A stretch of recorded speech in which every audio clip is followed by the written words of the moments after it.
What if I told you that getting rich early has nothing to do with luck, talent, or being born into the right family? Jim Rohn once said, "Success is nothing more than a few simple disciplines practiced every day." Yet most people are still waiting for a lucky break instead of building daily habits that actually change their lives. While others gamble, disciplined people compound results quietly. This message can completely change how you see money, time, and success. If you've ever wondered why some people win early while others struggle for decades, stay with me until the end, because this might be the mindset shift that rewires your future. Lesson 1. Discipline beats motivation. Motivation is often described as the spark that lights the fire, but anyone who has ever tried to build a lasting fire knows that the spark is the easiest part of the process. It is the steady addition of fuel that keeps the flame alive. And in the context of building wealth, that fuel is discipline. Jim Rohn famously articulated that motivation is merely a feeling, an emotional state that is subject to the whims of weather, hormones, fatigue, and external circumstances. If you rely solely on the feeling of excitement to get work done, your financial progress will be as volatile as your mood.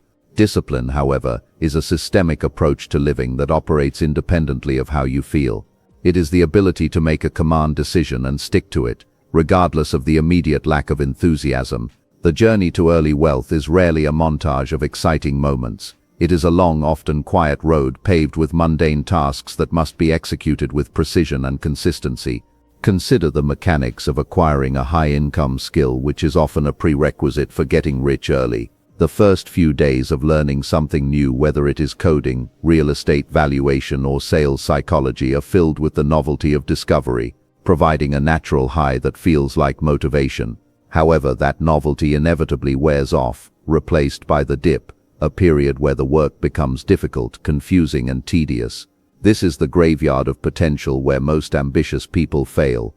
They mistake the loss of excitement for a sign that they should stop. But the disciplined individual understands that this boredom is actually the signal that real growth is beginning. To get rich, you must fall in love with the plateau. You must derive satisfaction not from the thrill of the result, but from the integrity of the routine. Discipline is the intellectual understanding that the work you do when you are uninspired is worth double in terms of character building compared to the work you do when you are excited.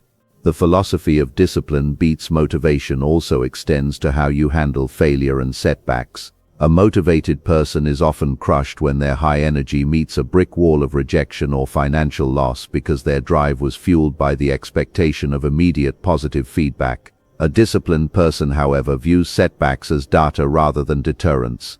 When you remove the emotional requirement to feel good before taking action, you become unstoppable because your actions are dictated by your plan, not your pain. Rohn taught that we must suffer one of two pains, the pain of discipline or the pain of regret. The difference is that the pain of discipline weighs ounces, while the pain of regret weighs tons. Choosing the daily lightweight burden of doing the necessary work, cold calling, studying market trends, saving that extra dollar protects you from the crushing heavyweight burden of looking back at a life of wasted potential. Furthermore, the reliance on motivation creates a dangerous dependency on external validation. If you need a seminar, a motivational video, or a pat on the back to manage your finances or build your business, you are not in control of your future. The environment is. Discipline restores the locus of control to the individual. It is an internal engine that generates its own power. Getting rich early requires a level of output that exceeds the average, and you cannot achieve above-average results with average habits. The average person works when they are told to or when they feel like it. The wealthy person works because the calendar says it is time to work. This distinction is crucial because the compound interest of effort only kicks in when the effort is continuous. Intermittent effort, fueled by sporadic motivation, breaks the compounding chain and resets the clock on your success. Ultimately, the argument for discipline over motivation is an argument for professionalism over amateurism. An amateur waits for inspiration. A professional gets to work. In the financial realm, this means automating your savings even when you want to spend, researching investments even when the market is boring, and networking even when you feel introverted. It is about emotional detachment from the labor. When you can look at a spreadsheet or a business plan and execute the necessary steps without needing to hype yourself up, you have mastered the first lesson of wealth. You have realized that your dreams do not care about your fatigue. The market does not care about your mood. The only thing that registers in the ledger of reality is action, and discipline is the only reliable delivery system for action. Lesson 2. Small habits create massive wealth. The human brain is wired to seek linear cause and effect, which is why we struggle to comprehend the exponential nature of wealth building through small habits. We expect that if we put in 10 units of effort today, we should see 10 units of results tomorrow. When this doesn't happen, we become discouraged. Jim Rohn was a master at explaining that success is not a magic trick, but rather the natural consequence of consistently applying basic fundamentals. He taught that failure is rarely a cataclysmic event. Instead, failure is a few errors in judgment repeated every day. Conversely, success is nothing more than a few simple disciplines practiced every day. The concept of getting rich early is somewhat misleading because it suggests speed, but that speed is usually the result of a long, slow accumulation of small habits that suddenly hit a tipping point. Take, for example, the habit of reading. Reading 10 pages of a high-value book on finance, philosophy, or strategy every day seems pitifully small. It takes perhaps 20 minutes. In the span of a week, you have read 70 pages, which might not change your life. But in the span of a year, you have read 3,650 pages, roughly 12 to 15 dense books. Over 5 years, that is 60 to 75 books containing the distilled wisdom of the world's most successful people. That amount of knowledge fundamentally rewires your brain, changes how you solve problems, and alters how you see opportunities. The person who didn't read those 10 pages a day isn't visibly worse off after day 1 or week 1. But after 5 years, the gap between the disciplined reader and the non-reader is an unbridgeable chasm of competence and insight. This is how small habits create massive wealth. They create a knowledge advantage that compounds over time. The same logic applies strictly to money management. The habit of tracking every penny you spend seems tedious and restrictive to the poor mindset. However, the habit itself is not just about the math. It is about awareness and intention. By tracking expenses, you are subconsciously training your mind to value capital. Saving a mere $10 a day seems irrelevant in an economy of million-dollar homes, but if that $10 is invested into an index fund returning an average of 8 to 10%, the math of compounding begins to work. It is not the $10 that makes you rich, it is the habit of ensuring that $10 is deployed rather than destroyed. Over time, as your income grows, the habit remains. You begin deploying $100, then $1,000, then $10,000. The vehicle of the habit was built when the amounts were small, allowing it to carry heavy loads when the amounts became large. These small habits act as the architectural blueprint for a wealthy life. You cannot build a skyscraper on a foundation of sand, and you cannot build a fortune on a foundation of chaotic habits. The reason most lottery winners lose their money is that they received the result, wealth, without building the infrastructure habits to sustain it. Small habits are that infrastructure. They are the daily proof that you are capable of managing resources. If you cannot manage your time, your health, or your emotions in small increments, the market will never trust you with large amounts of capital. The universe, in a metaphorical sense, does not give you more until you prove you can handle what you have. Small habits are the daily audit of your capacity to handle more. Moreover, small habits serve as a psychological anchor. When the world is chaotic, when the economy crashes, or you lose a job or a business deal falls through, your small habits keep you grounded. The ritual of waking up early, the ritual of reviewing your goals, the ritual of exercise, these things remind you that you are still in the driver's seat. They prevent the downward spiral.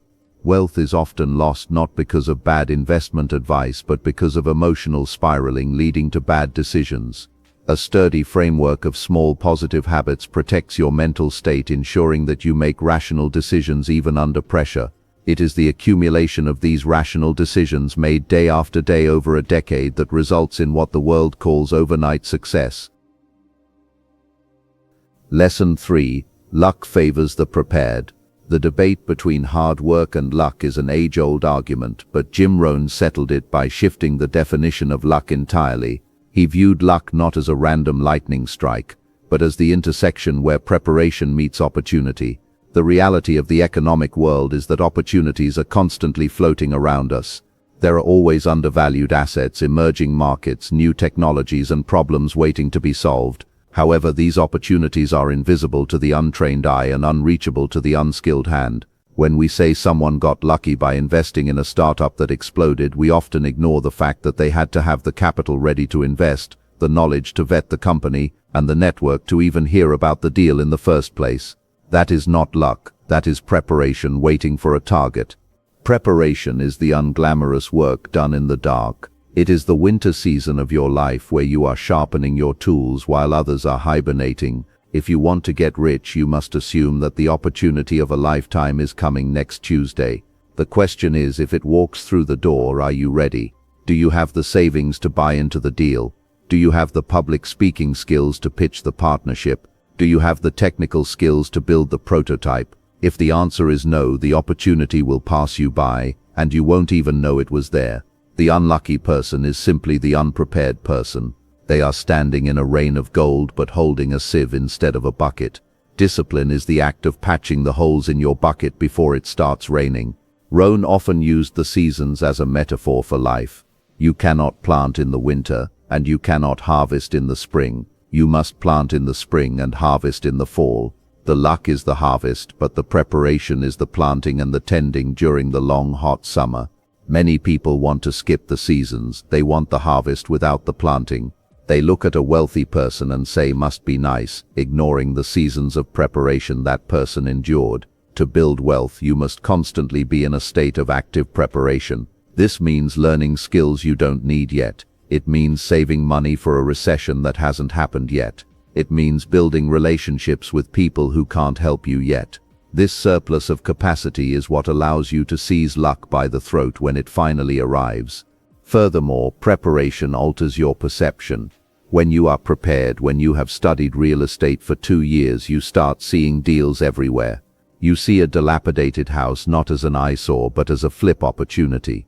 When you have studied the stock market, you see a market correction not as a panic but as a discount sale. Preparation gives you the lenses required to see value where others see risk or nothing at all. This creates the illusion of luck to the outside observer. They wonder how you always manage to find the best deals or the best jobs. They don't realize that you found them because you were the only one equipped to recognize them. Your discipline in learning paved the highway for your luck to arrive. Finally, we must acknowledge that randomness plays a role in life, but preparation maximizes the surface area of good randomness. If you publish your work, network with high-value people, and constantly improve your craft, you are increasing the statistical probability of a lucky break. You are putting yourself in the path of oncoming traffic, financially speaking. The disciplined individual does not sit at home manifesting wealth. They go out and knock on doors. They understand that while they cannot control when the door opens, they can control how many doors they knock on and how professional they look when someone finally answers. That is the essence of manufacturing your own luck. Lesson 4. Self-discipline builds self-worth. There is a profound psychological link between your bank account and your self-esteem, but it flows in the opposite direction of what most people think. Most believe that having money will make them confident. Jim Rohn taught that self-discipline creates the self-worth that allows you to make money. Every time you set a goal and fail to follow through, every time you hit snooze, skip the gym, or spend money you promised to save, you are damaging your own reputation with yourself. You are teaching your subconscious mind that you are a liar. When you do not trust yourself, you will hesitate when it comes time to make big moves. You will sabotage your own success because deep down you don't believe you are the kind of person who follows through.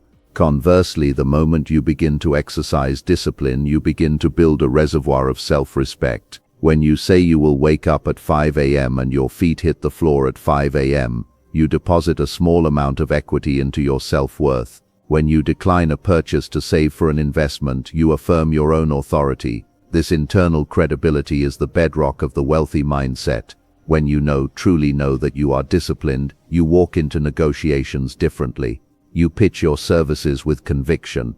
You take calculated risks because you trust your ability to handle the outcome. Wealth is attracted to certainty, and certainty comes from the track record you have built with yourself in private. Self-worth born of discipline also protects you from the imposter syndrome that plagues many who achieve early success. If you get rich quickly through luck or a shortcut, you will always feel like a fraud waiting to be exposed. You will live in fear of losing it all because you know you didn't earn it. However, if your wealth is the result of years of disciplined action, study and restraint, you possess an unshakable confidence. You know that even if you lost all your money tomorrow, you could make it all back because you possess the character traits that created it in the first place.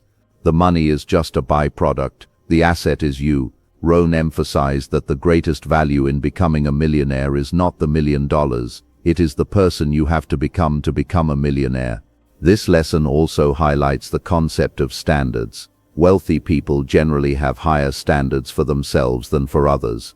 They do not need a boss to tell them to work hard. Their internal standard demands it.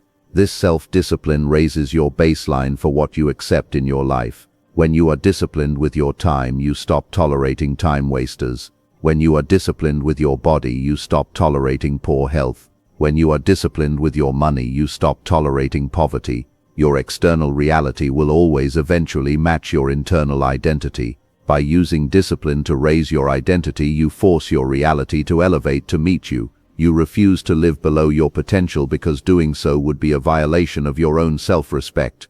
Ultimately, self-discipline builds the emotional fortitude required to hold on to wealth. It is easy to make money. It is hard to keep it.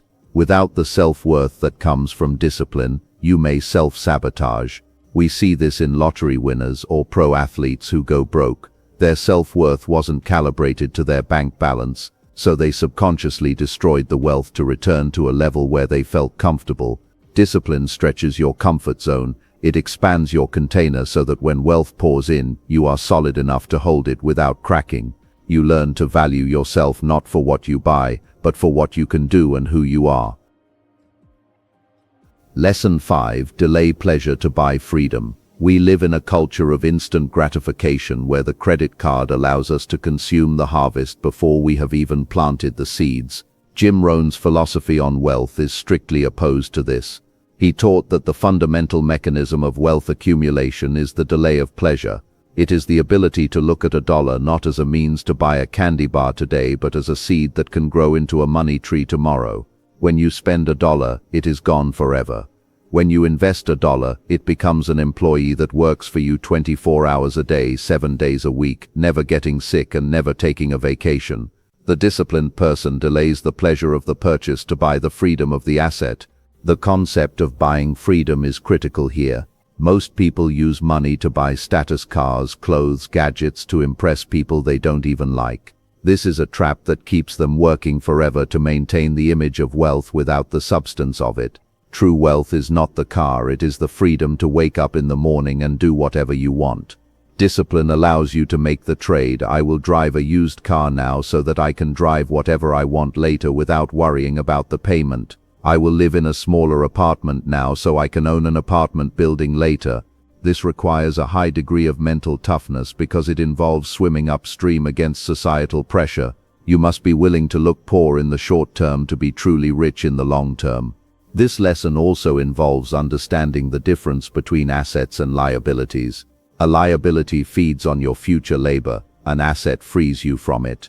Every time you succumb to the temptation of immediate pleasure, buying a liability on credit, you are selling a piece of your future freedom.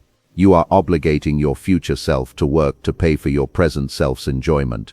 Discipline is the act of protecting your future self. It is saying, I love my future self enough to sacrifice this dinner out, this vacation, or this new phone so that my future self can be free. Early wealth is almost exclusively built by those who are willing to live indistinguishably from the middle class while funneling massive amounts of capital into investments.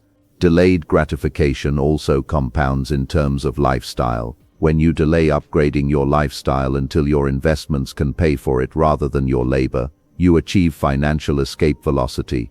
Jim Rohn suggested that you should learn to live on 70% of your income, give 10% away, and invest 20%.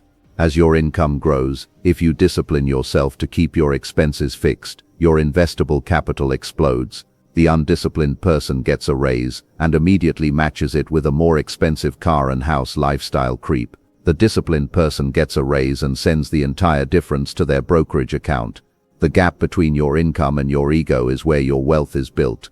In conclusion, delaying pleasure is not about denying yourself joy, it is about redefining what brings you joy. The disciplined individual learns to find more joy in seeing their net worth grow than in buying a new pair of shoes. They find more pleasure in the security of a safety net than in the thrill of a night out. It is a shift in values. You are trading the cheap, fleeting dopamine of consumption for the deep, lasting serotonin of security and freedom. By saying no to the little things now, you are earning the right to say yes to anything you want later. That is the ultimate bargain of discipline. You pay the price today so you can pay any price tomorrow.